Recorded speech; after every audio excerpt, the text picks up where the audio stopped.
Hello and welcome back to Motivational Mondays with Tumi Mkha. So for the first time in quite some time, we have over 100 views on this channel. So last week we had as I'm recording this video, we have over 115 views on this channel, and I'm so grateful.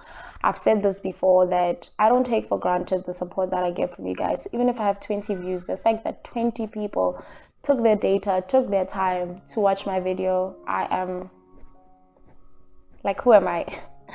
Anyway, guys, thank you so much. I was walking around the house and trying to find the perfect spot to make a video, and I found this spot. I even forgot that this room exists, not because our house is extremely big, but because we don't really use this room.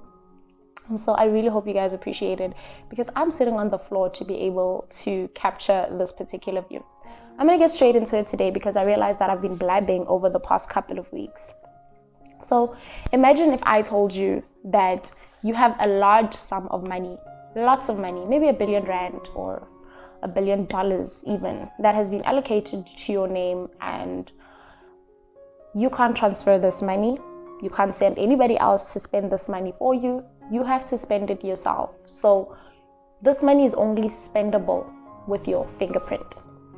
Okay, what would you do if I told you that and I said, when you die, this money dies with you? Would you just sit around and lazy around in bed all day, or would you go out and spend your money, go on those vacations and all? I'm guessing you're going to be spending your money, right? So what is Tumi on about today? This money that I'm talking about, it is the gift that has been placed in you, the potential that has been placed in you. You are not able to transfer the potential that is in you. You're not able to transfer the gift that is in you. You can spend it on other people, meaning that, like, for example, what I'm doing, where I'm giving motivational Mondays on this channel, I'm spending my gift on you guys, right? So you can spend it on other people to make other people's lives better. You can spend it on yourself as well to make your life better, but you're not able to transfer it to somebody else. So only you are able to use that gift that has been placed in you. And I believe that every single person, when they're born on this earth, God places something in them that is unique to them. If I ask you today, what does Beyonce do? One of the most successful singers in the world. If I say, what does Beyonce do? She's a singer. But there's a lot of people that can sing. We've got a lot of people in our churches that are singing. We've got people living in your families that you're like, oh, she's got such a beautiful voice. But they're not even half as successful as Beyonce. Why? Is it because she sings better? No. It's because Beyonce made the decision that she was going to take the gift that has been placed in her and make a success out of it. And the thing is, when you have a gift inside of you, somebody else that does not have that same thing, or somebody who doesn't have your potential, they have their own different potential, don't get me wrong, but that person that doesn't have that same thing that you have, they don't understand how you spend it. Let's go back to the money, right? Let's say, for example, I'm extremely rich and I buy really healthy food. I buy broccoli, I buy cauliflower and green beans, whatever it is that rich, healthy people eat. And I go into the store and I buy olive oil, and I'm with another person who is maybe extremely poor, or just someone who counts their money because they are not well off. And I buy olive oil and they look at the price of olive oil and they think to themselves, oh my gosh, why would she pay so much for olive oil? They might try and discourage me and be like, no, why don't you buy sunflower oil or whatever? And to me, I'm like, but olive is more healthy. And also, I have the money to buy it. What am I trying to say? Is that a poor mind, right, will not understand the way that the rich spend their money. And a rich person might not understand the way that the poor spend their money. And that's why sometimes people will not be able to understand or agree with you on the things that you want to do with your life. Let's say, for example, you are Beyonce, which you are not, because you can't all be Beyonce. There's one Beyonce. But let's say you were Beyonce and you're growing up and you tell people, you know what, I'm going to be a singer and I'm going to be so successful and my music will be played in every single country in the world, right? People might think you're crazy. You're just one person. There's 7 billion people on this earth. Why on earth do you think that every single person on this earth will know who you are?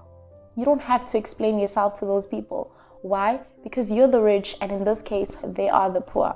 People won't always understand the gift that is inside of you. People won't always understand the thing that you're able to do with your gift. right? And it's your own responsibility to find out what it is that is inside of you. I'm not able to tell you that, hey, you will make a great businessman, you'll make a great chef, you'll make a great motivational speaker. I'm not able to tell you that, because I believe that every single person from their childhood, they're able to know and discover the thing that is in them that makes them unique from the rest of the people. Growing up, I always knew I was a great talker. Like, I always knew I wanted to talk for a living.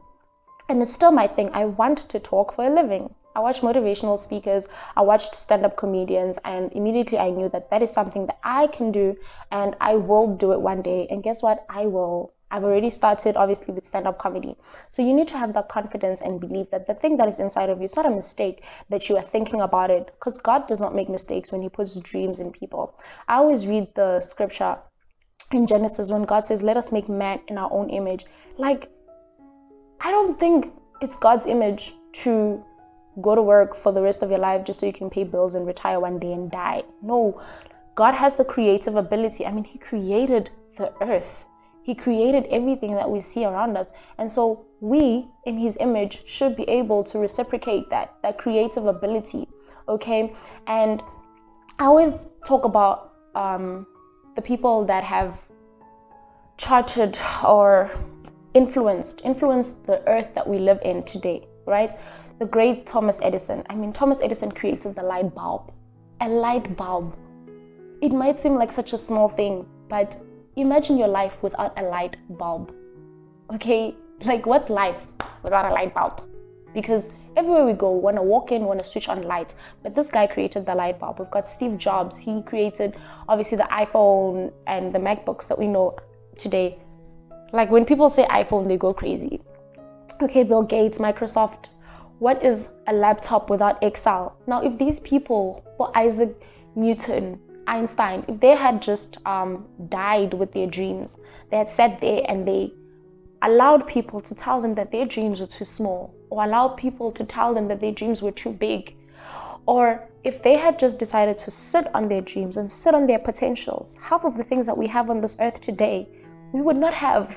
Okay, the clothes that we wear today, the chairs, the cell phones, the tripod that I'm using, this mic, this is all inventions and creations of people who refused to die with their dream. Okay, Miles Monroe said that the richest place on earth is the grave. Why is that so? Because in the grave is books that were unwritten, businesses that were never started, inventions that we never got to enjoy. So you should never sleep on your dream, sleep on your goal. And like I said earlier on, people are not always going to agree with what you think. People are not always going to agree with your idea. But you need to remember that the money, the gift, the potential that has been given to you and not to anybody else. And so I'm not able to spend the money for you. I'm not able to spend that potential for you. I'm not able to reach that potential for you, and I'm not able to use those gifts for you. So today, this is my encouragement. You need to become that which you have been called, that which has been placed in you, that seed that has been planted in you. It is your responsibility to water it. And there's nobody that you can blame at the end of your life that you are not able to become that which you were called to be, because every single one of us have been given a responsibility to take care of the gift that we have in us. Guys, my name is Tumi Mkha. Don't let it be you. Don't become the person whose dream was stolen. Okay? Yeah, guys, please wash your hands and sanitize and wear your masks. Bye. I will be seeing you next week, Monday.